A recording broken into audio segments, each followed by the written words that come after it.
ജീവിതത്തിൽ നമ്മൾ ഓരോ ആളുകളും ഇതുവരെ പല തവണ കേട്ടിരിക്കുന്ന രണ്ട് ടെർമിനോളജിയാണ് ഞാൻ നിങ്ങളോട് പറയുന്നത്. That is one is talents and other is skills.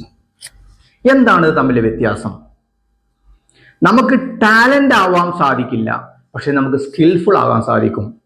കാരണം this talents is an inborn character. ജന്മനാ ഉള്ള ഒരു സിദ്ധിയാണ് ടാലൻസി. ഉദാഹരണത്തിന് പാട്ട് പാടാനുള്ള കഴിവ്, ചിത്രം വരക്കാനുള്ള കഴിവ്, കവിത എഴുതാനുള്ള കഴിവ്. These are all talents. ഇതിനെ ടാലൻസി എന്നാണ് പറയുന്നത്. അതിൻ്റെ പ്രത്യേകത ദർ ഈസ് നോ കോമ്പറ്റീഷൻ. അതിനകത്ത് മത്സരമില്ല.